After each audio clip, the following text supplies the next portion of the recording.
See, baby girl, what I'm not gonna do, baby girl, baby boy, whatever the fuck you are, is go back and forth with you, okay? Because you don't pay my bills, and baby, you wanna buy me something? Crystal Anderson was a mother of four, a rising TikTok personality known for her infectious energy and dedication to her kids. But on the night of August 20th, 2022, everything changed. A chilling scream shattered the quiet streets of Wagoner, South Carolina. Neighbors looked out their windows to see 49-year-old Tony Berry forcing Crystal into the trunk of his car. The vehicle sped off into darkness. It was the last time anyone would see her alive. Within days, that car was found torched in a remote wooded area of Newberry County. The interior was incinerated, the license plate missing. Inside the ashes, authorities discovered physical evidence suggesting a violent end, but Crystal's body was not there. As investigators dug deeper, they uncovered disturbing internet searches made by Tony Berry in the weeks prior. How to kill someone without leaving a trace, how to burn a car to destroy DNA, how to dig a hole that won't collapse. He had purchased gloves, plastic coveralls, an auger, trash bags, and accelerants. His plan was clear: abduct, kill, hide, and erase. What followed was a months-long investigation that pulled in multiple counties, exposed the involvement of Tony's son, Darius Berry, and painted a picture of calculated domestic homicide. The case revealed how social media can mask abusive dynamics and how dangerous a manipulative partner can be when their control is threatened. Crystal's remains have never been found. This story is not about a sudden loss of control. It is about premeditation, planning, and the terrifying depth of intimate partner violence. So first at 5, an update to a story we've been covering since August. The son of an accused murderer is out of jail on bond. Darius Berry was arrested in connection with the death of Crystal Anderson on a charge of accessory to murder after the fact. His father, Tony Berry, is still in the Aiken County Jail, charged with Anderson's murder and kidnapping. Authorities believe Tony Berry put Anderson into the trunk of a car back on August 20th. At some point, they say he killed her, and Darius helped his dad conceal the evidence by burning the car in Newberry County 8 days later. Crystal was a mother, friend, and sister, and since her disappearance, her family has not stopped looking for answers. How does someone live under the same roof as a person plotting their death? How do we protect victims before it's too late? And what happened to Crystal Anderson after that trunk slammed shut? Stay with us as we unravel this shocking story and uncover the heartbreaking details of what led to this senseless loss. If you enjoy real crime stories that uncover the truth, don't forget to subscribe. Your support helps us share real cases, spread awareness, and give a voice to those who can't speak for themselves. Before we begin, let us know in the comments, where are you watching from? And what are your thoughts as the story unfolds? Welcome to True Crime Tales, where we reveal the crimes that shock communities and the secrets hidden behind closed doors. These are real people, real events, real consequences. Hit subscribe and turn on notifications. You won't want to miss what's coming next. Now, let's begin. Crystal Anderson was a 30-year-old woman living in Wagoner, a small town in Aiken County, South Carolina. She was a mother of 4 children, all under the age of 10. Those who knew her describe her as a dedicated mom who prioritized her children above all else. She maintained a modest life and lived in a residential neighborhood where she was known to many neighbors. Crystal's daily life revolved around taking care of her kids, documenting parts of her motherhood experience, and working small jobs to support her household. Despite the challenges of single motherhood, she was often perceived as highly motivated and driven. Crystal had an active TikTok account where she posted dance videos, daily routines, and parenting content. Her videos resonated with many other young mothers, particularly single moms, who related to her experiences. Over time, she gained a small but loyal following, especially among women in the South Carolina region. Her content painted the picture of a joyful, lighthearted, and humorous woman. However, there was growing concern from close friends and family, who believed her posts were curated to hide deeper issues. While her public image was that of an upbeat, confident woman, her offline reality was increasingly complicated. Crystal had been in an on-and-off relationship with Tony Berry, a 49-year-old man who was known to have a history of controlling behavior. They had been dating for over a year. Friends of Crystal reported that Tony was possessive and displayed signs of jealousy when she spent time on social media or with friends. Her family expressed concerns about Tony's personality and his ability to control conversations and isolate Crystal. They noted that she had separated from him multiple times, but always seemed to return. In the weeks leading up to the incident, Crystal had moved back in with Tony, allegedly to co-parent more effectively and stabilize her family situation. In the final few weeks before her disappearance, Crystal began showing subtle signs that something was wrong. She missed several scheduled appointments, including her children's school meetings. Family members noticed she had become withdrawn and was harder to reach. Some of her TikTok videos took a more cryptic tone. In one, she used a trending sound that included lyrics about being trapped and done pretending. Her sister later told police that Crystal had been on edge in recent weeks, though she never disclosed any specific threats. On the night of August 20th, 2022, around 10:30 p.m., neighbors on Crystal Street in Wagoner heard a loud scream. It was described as brief but intense enough to prompt some residents to look outside. Multiple witnesses later told police they saw Tony Berry outside his 2007 Cadillac CTS. They saw him physically force Crystal into the trunk of the vehicle. Some neighbors claimed they believed it was a domestic argument and didn't immediately call police. The vehicle then sped off into the night. At that time, no one contacted emergency services. The next day, Crystal's family became concerned when she failed to respond to phone calls and messages. She did not check in with her children's caregivers or post anything online. Her mother and sister went to her home and found no signs of her. Later that afternoon, they filed a missing person report with the Aiken County Sheriff's Office. By that evening, local law enforcement began asking the public for any information regarding Crystal's whereabouts. Police launched an initial search effort around her home and began questioning Tony Berry, who provided inconsistent statements about their last interaction. He first claimed Crystal had left on foot after an argument. When confronted with neighbor reports of her being forced into his trunk, Tony stopped cooperating. On August 21st, just one day after the abduction, a burned-out Cadillac CTS was discovered in a wooded area of Newberry County, roughly 60 miles from Wagoner. The vehicle was identified as belonging to Tony Berry. It had been completely destroyed by fire, and the license plate had been removed. Police immediately suspected foul play. Investigators collected ash and soil samples, but Crystal's body was not recovered from the scene. The fire had consumed nearly all interior evidence. Remnants of clothing and other charred materials were sent for forensic analysis. The location was remote, suggesting the fire was meant to destroy evidence and delay recovery efforts. Law enforcement officials declared the area a primary crime scene and began a wider search for Crystal's remains. At the start of the investigation, Tony Berry initially denied having anything to do with Crystal's disappearance. He spoke with officers briefly, but refused to provide specific details about his whereabouts during the time Crystal was last seen. As pressure mounted, his cooperation deteriorated. He became unresponsive to further questions, stopped taking calls from investigators, and abruptly left town for 48 hours. This raised immediate red flags.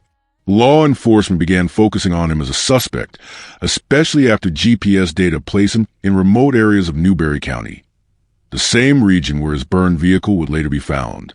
As detectives reviewed surveillance footage, they uncovered video of Tony Berry in the weeks leading up to the abduction, shopping for supplies at multiple hardware stores.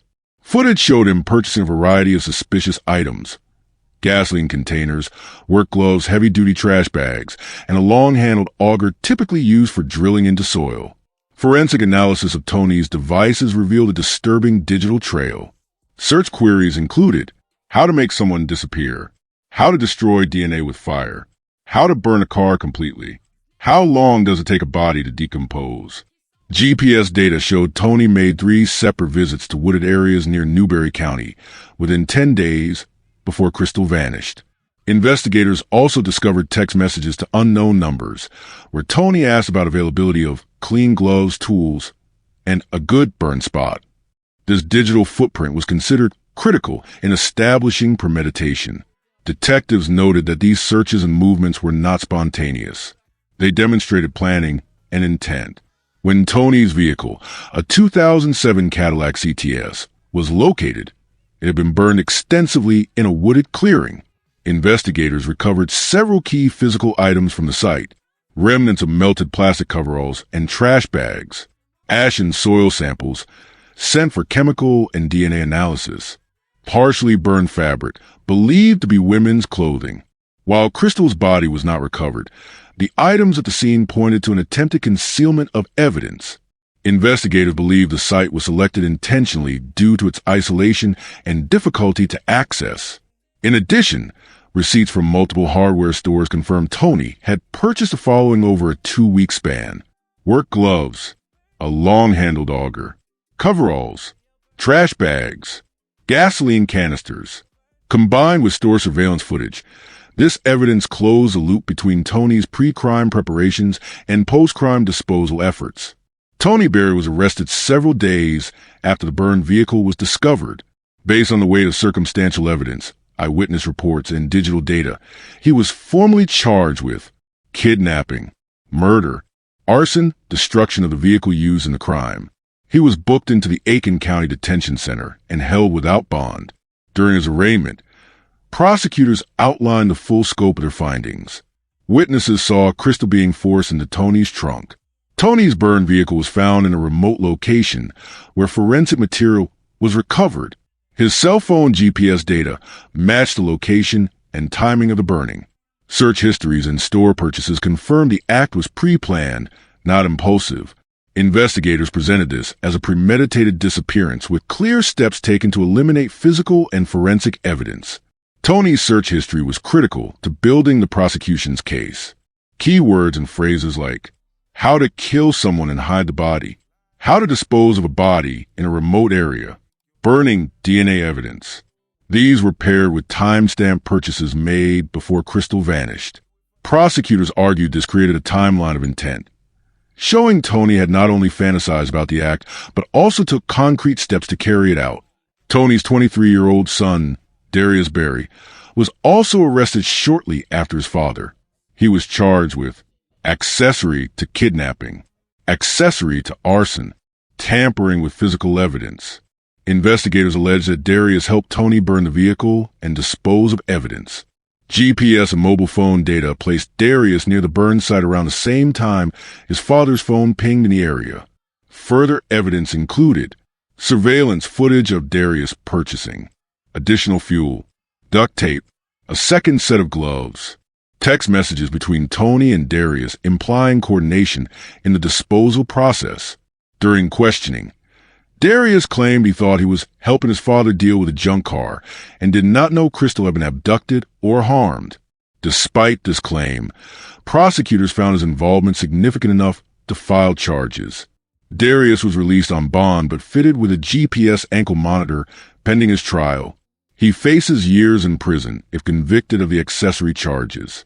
Can someone be convicted of murder without a body if digital evidence and witness testimony are strong enough? Should law enforcement intervene more aggressively when people show early signs of control or coercion in relationships? Does helping a family member unknowingly make someone guilty, or should intent matter more in courtroom? In the weeks following Crystal Anderson's disappearance, her family took to the media with strong and consistent messaging. Her mother and sister became vocal advocates, both for Crystal specifically and for broader domestic violence awareness. They appeared in local and regional interviews, urging the public to come forward with any information and directly calling out what they saw as failures in the system. In particular, the family demanded answers about how Crystal's case had reached this point without earlier intervention. They questioned why there were no legal safeguards in place, despite what they described as concerning signs in Crystal's relationship with Tony Berry. Her mother specifically cited incidents that raised red flags, including sudden isolation, missed family events, and repeated cycles of reconnection with Tony after heated disputes. One consistent theme in their statements was a demand for justice and accountability. They also pleaded for the return of Crystal's body, stating that closure was impossible without knowing what happened to her or where she had been taken. Several members of the family expressed frustration that no domestic violence history had been officially recorded between Crystal and Tony Berry. Despite patterns of control and emotional manipulation they believe had been present for months. The family maintained pressure through media appearances, social media posts, and organized awareness efforts. Their objective was twofold: to keep Crystal's story in the public eye and to push for stronger protections for women in volatile relationships. Crystal Anderson was a mother of 4 children, all under the age of 10 at the time of her disappearance. In the immediate aftermath, the children were removed from the home and placed in temporary care while legal arrangements were made. A family court custody hearing was held within 2 weeks. Due to the absence of both Crystal and any active parental rights from Tony Berry, who was then in custody, the court prioritized stability and safety. The children were split between Crystal's maternal grandmother and her sister, with approval from Child Welfare Services. Both guardians were granted full temporary custody, pending further legal developments. In addition to custodial placement, trauma counseling was mandated for all 4 children. The South Carolina Department of Social Services, DSS, coordinated services with a local family support center to provide age-appropriate therapy. Reports confirmed that the children had been present at the family home on the night of Crystal's disappearance, and although they were not direct witnesses, the incident had resulted in emotional distress and confusion. The family expressed concern about the long-term impact of the situation on the children's mental health. As a result, DSS continued periodic check-ins to monitor their adjustment and development. At public events, Crystal's family emphasized that while justice was important, the well-being of her children remained their top priority. In the weeks after Crystal's disappearance, the local community in Wagoner and nearby Aiken County mobilized. Candlelight vigils were organized in town parks and outside the Anderson family residence. Community members gathered with photos of Crystal and posters calling for justice. These vigils were often accompanied by short speeches from domestic violence advocates and church leaders, using the platform to bring attention to the dangers of hidden abuse. A series of marches and awareness walks were also held, drawing participants from neighboring counties. The events received media coverage, which helped maintain public pressure on investigators and prosecutors. Crystal's case quickly became symbolic in local advocacy circles. Several domestic violence prevention groups cited her disappearance as a case study in missed intervention opportunities. Their efforts culminated in a formal campaign to introduce Crystal's Law, a proposed bill that would allow law enforcement or community members to request emergency protective orders for individuals displaying multiple risk factors for domestic violence, even if no formal complaint had been filed. Though the bill had not yet passed as of mid-2025, it was under legislative review. Advocacy groups continue to cite Crystal's story during legislative hearings and awareness campaigns. Tony Berry's legal process began with preliminary hearings in late 2022. The prosecution moved quickly to establish probable cause, despite the absence of a body. During these early hearings, the court was presented with a range of circumstantial and forensic evidence pointing to Tony's involvement in Crystal's disappearance and presumed death. The prosecution introduced surveillance footage from a hardware store showing Tony purchasing items such as an auger, trash bags, gloves, and plastic coveralls. Internet search history from Tony's phone and laptop that included searches like how to get rid of a body, how to dig a hole fast, and how to make someone disappear. GPS tracking data that placed Tony's phone in the area where the burned vehicle was discovered. Forensic findings from the vehicle, including melted plastic, DNA from Crystal found on the trunk liner, and traces of accelerant. The defense responded by pointing out the lack of direct evidence confirming Crystal's death. They argued that without a body, cause and manner of death could not be proven. They also claimed that none of the physical evidence tied Tony definitively to a homicide. Prosecutors built their case on a framework of intent, planning, and post-crime concealment. They structured a timeline that showed weeks of digital preparation, including disturbing Google searches and shopping activity, supply purchases, shovels, digging tools, fuel coveralls, and bags. Victim isolation. Crystal was reportedly withdrawing from family events and becoming less communicative. Execution and cleanup, culminating in the abduction, vehicle incineration, and disappearance. They emphasized that this was not a spontaneous act, but a deliberate, premeditated disappearance. They also pointed out Tony's efforts to mislead authorities, including initial denials, inconsistent timelines, and failure to cooperate. Tony Berry's legal defense shifted multiple times. Initially, he claimed that he and Crystal had a disagreement and that she had left voluntarily. He claimed the car had been stolen and burned by unknown individuals. As evidence mounted, his legal team pivoted to a mental health defense.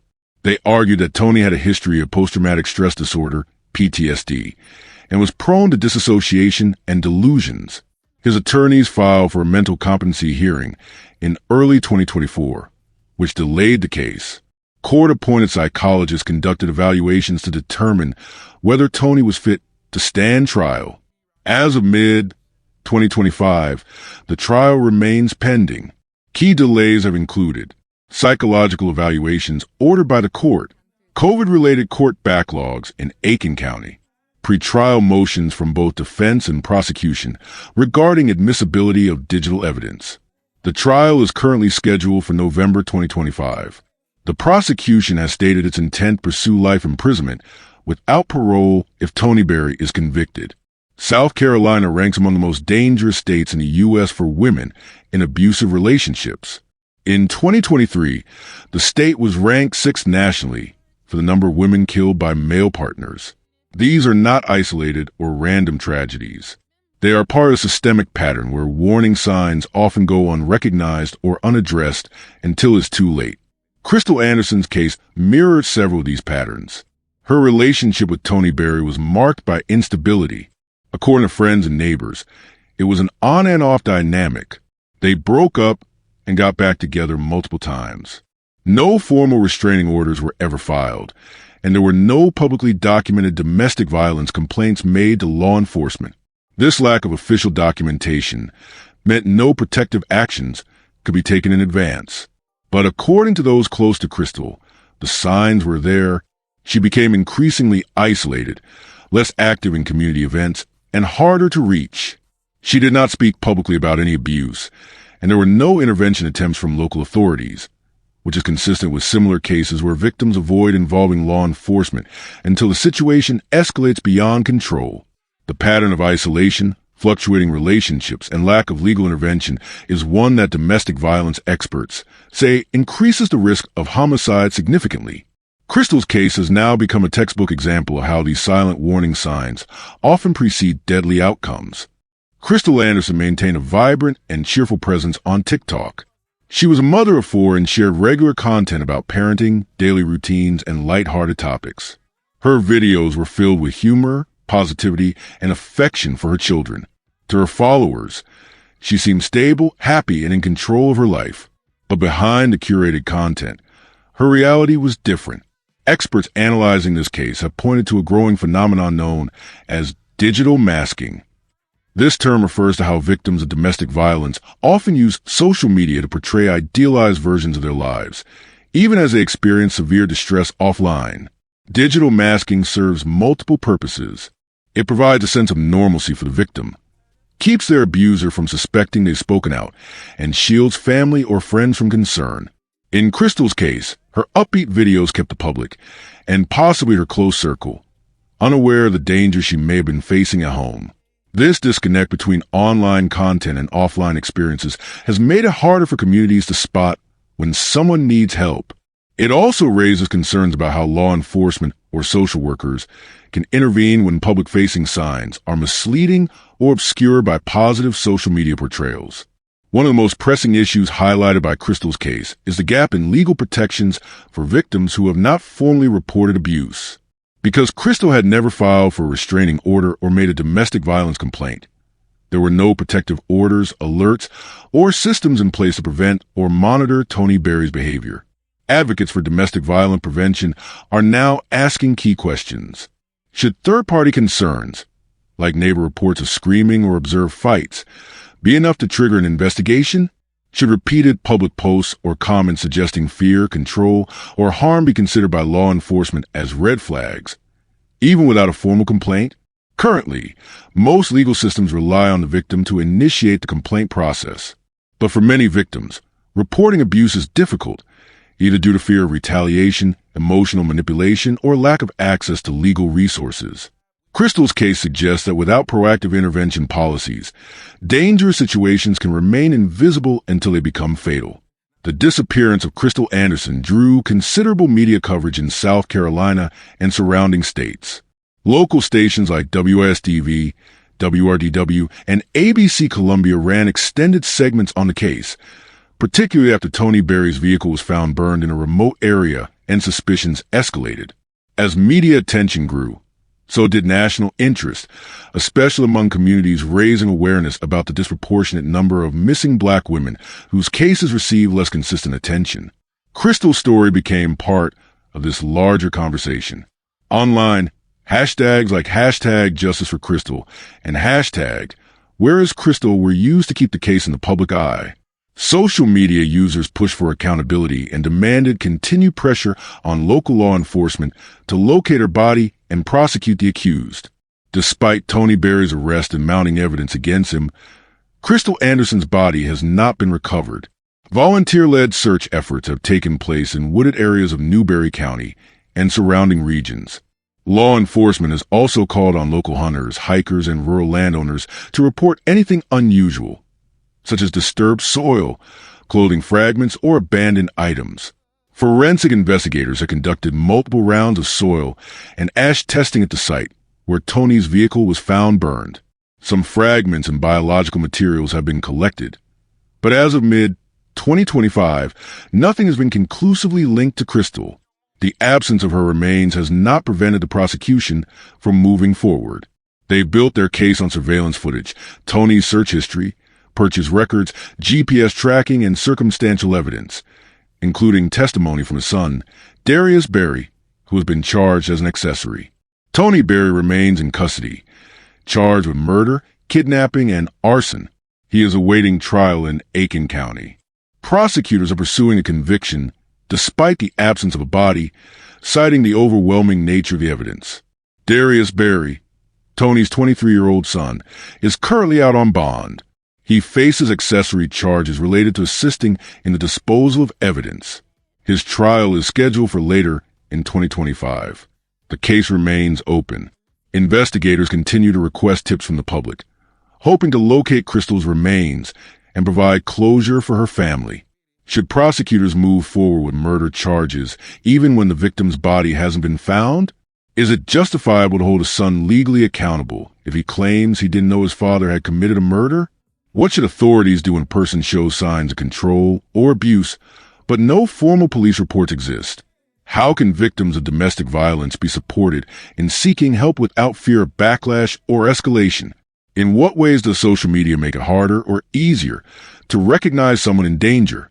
If you found this story as gripping and heartbreaking as we did, don't forget to like this video and share it with others. And if you want to hear more true crime stories that uncover the mysteries behind these tragic events, make sure to subscribe to our channel and turn on the notification bell. You won't want to miss our latest stories, updates, and discussions. Thank you for joining us on this journey to seek justice and explore the truth. Together, we can make a difference. Until next time, stay safe and stay aware.